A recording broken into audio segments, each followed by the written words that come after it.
Hello everyone. Hello everybody. So this is about Turkmenistan, this video. Turkmenistan, one of the cruelest tyrannies in the world, I'm afraid to say.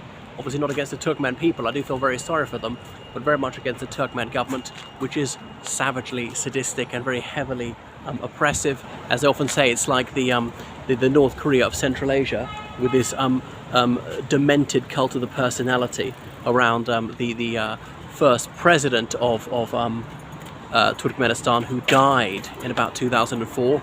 Then Gurbanguly Berdimuhamedov, the former health minister, took over. He became president, and his distinction as being a health minister was actually closing many hospitals and clinics and making most healthcare beyond the reach of the average Turkmen.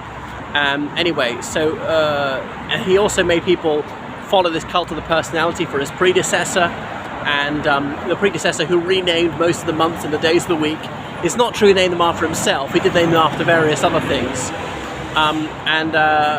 So Gurbanguly Berdimuhamedov had all these daft views, and he used to dye his hair jet black even when he was quite old. Then he stopped doing that and ordered that no man is allowed to dye his hair black. So no bodily autonomy and things like that. And then the women weren't allowed to wear makeup. Virtually every car has to be white. Only real VIPs can have cars of other colours. The capital city is called Ashgabat, meaning city of love in Arabic. But there's not very much love for the government. So the country is practically floating on oil and gas. So it should be very wealthy. And there above my finger you can see the coat of arms of Turkmenistan from the flag. It's a largely green flag. But despite its enormous natural resources, most Turkmens live very, very badly and live in a dire penury, living off something like $3 a day. Now, why are they so poor? Because this tiny clique of cronies around the president cream off almost all the wealth, which they tend to expatriate. So there's no free media, there's no right to free expression, there's no right to freedom of assembly, there's no right to dissent, certainly, there's no right to a fair trial, there's no freedom from torture. So torture is virtually guaranteed if you are a dissident, and it's also got anti-gay laws. So it is a heavily oppressive and very, very cruel and exploitative system. Anyway, so Turkmenistan is a Central Asian country. It's bordering the Caspian Sea, therefore got a sort of maritime border with Azerbaijan, to an extent Russia. It's got a border with Iran and Uzbekistan. Is there anyone else I'm missing out? Oh yeah, Kazakhstan. So it's one of the poorest countries in the former Soviet Union, partly because of the maldistribution of wealth. So it's a grossly unequal society, not just in wealth and power.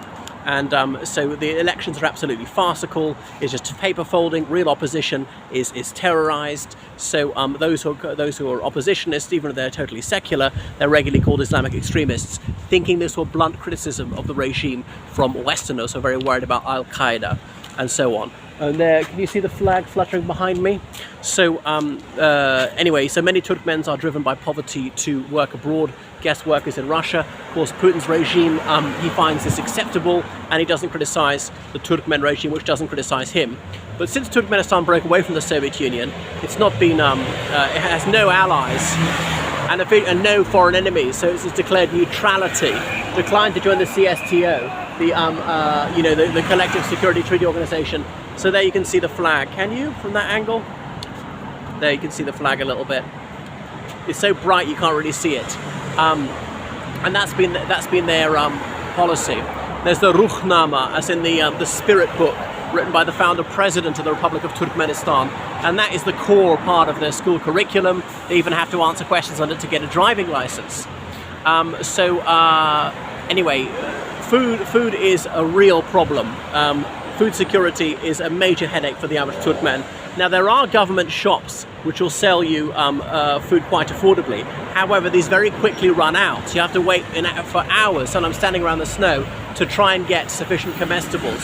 So there's a lot of malnutrition in the country. Now, you can buy food in private shops for several times that price, but obviously the average Turkmen can't afford that. So it's horrific. People are regularly shaken down for bribes, told you must donate. Obviously they're taking money with menaces. Donate to tart up the city or whatever it is. And obviously corruption is the name of the game. So people are shaken down by the police and government officials really at every level. I mean, the police aren't paid very much themselves, often paid on time. So it's a really horrific situation, and I do feel for the average Turkmen. And so the way to get rich is if you somehow get in oil and gas, somehow rise in the bureaucracy, which could be the secret police. Now the secret police job is the insecurity of the average citizen. It's not national security. It's running it as the personal fiefdom of the Berdi Muhammadov dynasty. So Gurbanguly retired a few months ago in March. He shoehorned his son Serdar into office.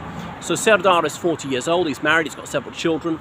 He studied in Switzerland and in Moscow, so he's fluent in his indigenous language, Turkmen, obviously Russian, and he speaks English very well as well. But he's characterized by his complete indifference to the suffering of ordinary citizens. So he's a chip off the old block in that regard.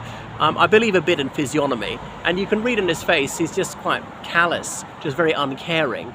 And when he was Hakim, or governor of a province, he refused to meet petitioners, even though that was one of his core duties. So you can't really expect much improvement. There's not going to be any reform under his father.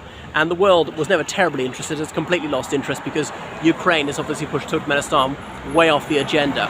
So there was a presidential election in March when Serdar took over from his father. His father's in the early 60s. His father was thought to be very ill in about 2020 when German doctors came for a while. So massive lying is the name of the game for the Turkmen regime. Claims to be the only country in the world not to have had a single case of coronavirus. So that's what it's like. But then making people wear masks to keep away dust. Obviously it was infectious particles. The former president, he likes huge schemes of everybody doing the same thing, mass bicycle rides, stuff like that. And spending so much on some luxury hotels. I mean, who would go on a holiday to Turkmenistan? So it's a very sad situation. The founder president had a very close relationship with the Çalik Foundation in Turkey, Mr. Çalik, Ahmet Çalik, who encouraged this scheme to rename the months according to the whim of the founder president. Anyway, so the Berdi Muhammadov dynasty is going to be there for decades to come, I would guess. There's really no sign they're going to be overthrown. So protests are ruthlessly stamped upon. The most agonizing and excruciating tortures would be used against anyone who dares speak out about Turkmenistan, the situation there. So Turkmens are moving abroad. They're guest workers in Russia, in Kazakhstan, sometimes China, sometimes countries like Saudi Arabia or Turkey. Now, the most freedom in Turkey, but unfortunately, Turkish authorities have a fairly cordial relationship with Turkmenistan, and you can always be reported back.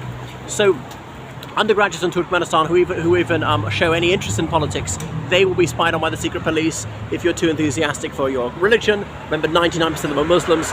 You'll be in big trouble about that. The secret police may be paying you a visit, suspect that you're a dissident. You can only run a mosque if you're an informer for the secret police. This dates back to the Soviet era. So that is Turkmenistan. And the Turkmens made sure their ambassador wasn't in the room when the United Nations took a vote on Ukraine. So he didn't vote for nor against the resolution or even abstained. So that is what Turkmenistan is like. A country of, my goodness, how many is it? About 12 billion people. Not a very large country, fairly large, partly in the Fergana Valley.